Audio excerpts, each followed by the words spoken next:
നമ്മുടെ കർത്താവിൻ്റെ രക്ഷകനുമായ യേശു ക്രിസ്തുവിൻ നിസ്തുല്യ നാമത്തിൽ എല്ലാ പ്രിയപ്പെട്ടവർക്കും ക്രിസ്തീയ വന്ദനങ്ങൾ. ദൈവത്തിൻ്റെ വചനവുമായി നിങ്ങളുടെ അരികിലേക്ക് കടന്നു വരുവാൻ എളിയവനായ എനിക്ക് വലിയവനായ ദൈവം ഒരുക്കി തന്ന സന്ദർഭത്തിന് ഒരു ദിവസം കൂടെ ഭൂമിയിൽ ജീവിപ്പാനുള്ള ആയുസ്സും ആരോഗ്യവും നമുക്ക് ഓരോരുത്തർക്കും ദൈവം തന്ന് നമ്മെ പരിപാലിക്കുന്നു. വലതുകരങ്ങൾ പിടിച്ച് ആലോചന പറഞ്ഞു തന്ന് നമ്മുടെ ചോദ്യങ്ങൾക്ക് സങ്കടങ്ങൾക്കൊക്കെ ഉത്തരം നൽകി നമ്മെ അമ്മയെ ആശ്വസിപ്പിക്കുന്നത് പോലെ ആശ്വസിപ്പിക്കുന്ന, അപ്പന് കരുണ തോന്നുന്നത് പോലെ കരുണ തോന്നുന്ന നല്ല ദൈവത്തിൻ്റെ സന്നിധിയിൽ കടന്നു വരുവാൻ ദൈവം തരുന്ന അവസരങ്ങൾക്ക് ദൈവത്തിന് സകല മാനവും മഹത്വവും അർപ്പിച്ചുകൊണ്ട് ആവർത്തന പുസ്തകം 29-ാം അധ്യായം 28-ാമത്തെ വാക്യം. ആവർത്തന പുസ്തകം 29-ാം അധ്യായം 28-ാമത്തെ വാക്യം. മറഞ്ഞിരിക്കുന്ന കാര്യങ്ങൾ നമ്മുടെ ദൈവമായ യഹോവയ്ക്കുള്ളവയത്രേ, വെളിപ്പെട്ടിരിക്കുന്നവയോ നാം ഈ ന്യായപ്രമാണത്തിൻ്റെ സകല വചനങ്ങളും അനുസരിച്ച് നടക്കേണ്ടതിന് എന്നേക്കും നമുക്കും നമ്മുടെ മക്കൾക്കും ഉള്ളതാകുന്നു.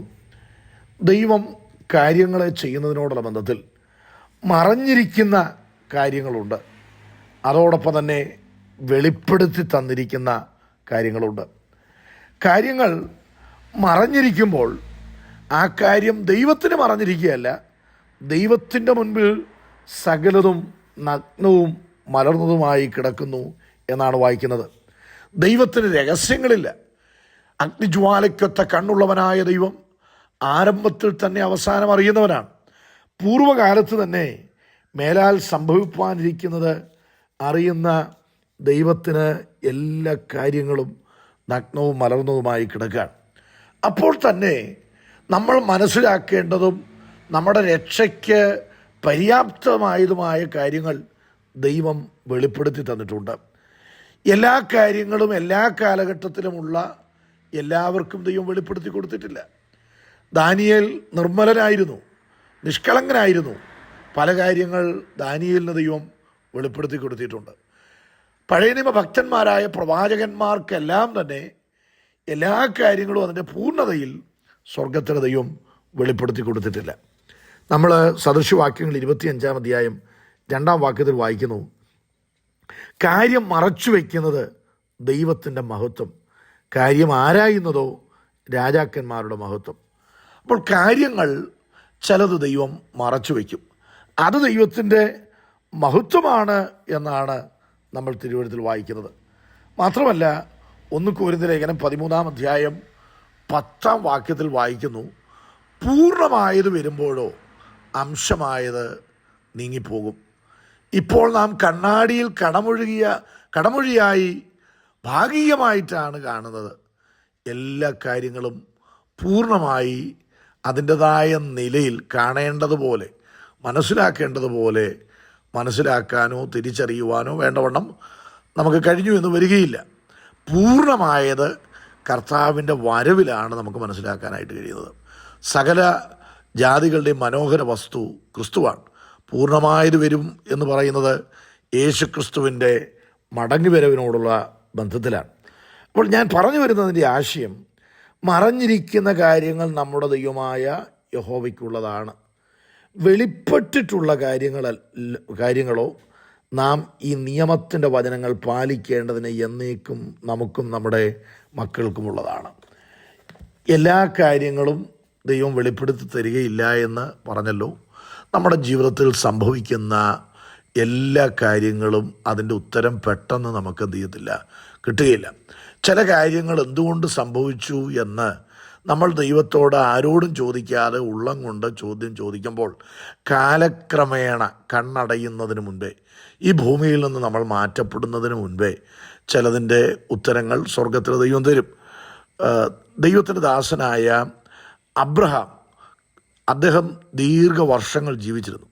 അദ്ദേഹത്തിൻ്റെ കണ്ണിന് ഒരു കുഴപ്പമുണ്ടായിരുന്നില്ല.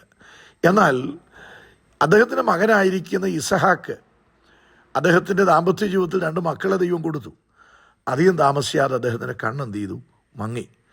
അപ്പോൾ അബ്രഹാം കടന്നു പോകാത്ത വ്യഥകളിലൂടെ ഇസഹാക്ക് കടന്നുപോയി. ദൈവത്തിൻ്റെ വചനത്തിൽ നമ്മൾ എസ്തേറിനെ കുറിച്ച് വായിക്കുന്നുണ്ട്. ആ എസ്തേറിൻ്റെ മാതാപിതാക്കൾ ചെറിയ പ്രായത്തിൽ തന്നെ എന്ത് ചെയ്തു, നഷ്ടപ്പെട്ടു. അതെന്തുകൊണ്ടാണ് എന്ന് ചോദിച്ചാൽ പെട്ടെന്ന് അതിനൊരു ഉത്തരമില്ല. എന്നാൽ പിന്നത്തേതിൽ ആ പരിശീലനമൊക്കെ ലഭിച്ച് അഗസ്വേനോസ് രാജാവിൻ്റെ കൊട്ടാരത്തിൽ രാജ്ഞീപദത്തിലിരിക്കുമ്പോൾ ആ കാര്യത്തിന് ഉത്തരം അവിടെ ലഭിക്കുന്നുണ്ട്. പ്രിയപ്പെട്ടവരെ, തീമോത്തിയോസിൻ്റെ അപ്പൻ ചെറിയ പ്രായത്തിൽ മരിച്ചു പോയതായിട്ട് നമുക്ക് കാണുവാനായിട്ട് കഴിയുന്നുണ്ട്. അതുപോലെ തന്നെ നഷ്ടപ്പെട്ട മകൻ മുടിയംപുത്രൻ, ആ മുടിയംപുത്രൻ്റെ അമ്മയെക്കുറിച്ച് നമ്മൾ വായിക്കുന്നില്ല. ഒരുപക്ഷെ അമ്മ നഷ്ടപ്പെട്ടു പോയ ദുഃഖത്തിൽ അവൻ ചെറിയ പ്രായത്തിൽ വളർന്നു വന്നവനായിരിക്കാം. അപ്പോൾ വേദപുസ്തകത്തിൽ പോലും എല്ലാ കാര്യങ്ങളും പൂർണ്ണമായി നമുക്ക് ദൈവം വെളിപ്പെടുത്തി തന്നിട്ടില്ല. അത് നമ്മൾ തിരുവെഴുത്ത് വായിക്കുമ്പോൾ ധ്യാനിക്കുമ്പോൾ മനസ്സിലാക്കണം.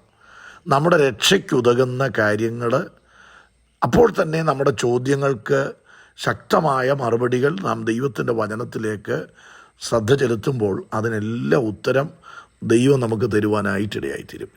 ഇന്ന് രാവിലെ ഞാനിവിടെ സംസാരിക്കുന്നത് ജീവിതത്തിൽ ഏതെങ്കിലും വിഷയത്തിന് ഉത്തരം കിട്ടാതെ ഭാരപ്പെടുന്നെങ്കിൽ കാലക്രമേണ ദൈവം ഉത്തരം തരും. അത് ദൈവം നന്മയ്ക്കാണെന്നുള്ള ചിന്ത നമ്മളെ ഭരിക്കുവാനായിട്ടിടയാകണം. പ്രിയപ്പെട്ടവരെ, ഏതെങ്കിലും വിഷയത്തിന് ഉത്തരം തരാതെ ദൈവം മറച്ചു വെച്ചിട്ടുണ്ടെങ്കിൽ ആത്യന്തികമായി അത് നമ്മുടെ നന്മയാണ്. എല്ലാ കാര്യങ്ങളും എല്ലാം ദൈവം വെളിപ്പെടുത്തി തരികയില്ല എന്ന് ഞാൻ പറഞ്ഞത് ചിലപ്പോൾ ചിലരുടെ ക്രിയകൾ കൊണ്ടോ പ്രവർത്തികൾ കൊണ്ടോ ആയിരിക്കാം നമുക്ക് ചില നഷ്ടങ്ങളും പരാജയങ്ങളും ഉണ്ടാകുന്നത്. അപ്പോൾ നമ്മുടെ ഹൃദയം പക കൊണ്ട് നിറയാതിരിക്കാൻ ആ കാര്യം ദൈവം നമ്മുടെ കണ്ണിന് മുമ്പിൽ എന്ത് ചെയ്യും? മറച്ചു വയ്ക്കും. എന്താ കാരണം? നമ്മൾ ആ വ്യക്തിയെ വെറുത്ത് പകച്ച് അവരിൽ നിന്ന് ബന്ധം നഷ്ടപ്പെട്ട് നമ്മളൊരു അനാത്മികരായി തീരാതിരിക്കാൻ ചിലതൊക്കെ ദൈവം എന്ത് ചെയ്യും? മറച്ചു വയ്ക്കും എന്നുള്ളത് നമ്മൾ മനസ്സിലാക്കണം. അതുകൊണ്ട് വെളിപ്പെട്ടിരിക്കുന്നതായ കാര്യങ്ങൾ തിരിച്ചറിഞ്ഞ് ദൈവത്തിൽ ആശ്രയിക്കാം. ഈ വചനങ്ങളാൽ ദൈവം നമ്മെ അനുഗ്രഹിക്കട്ടെ.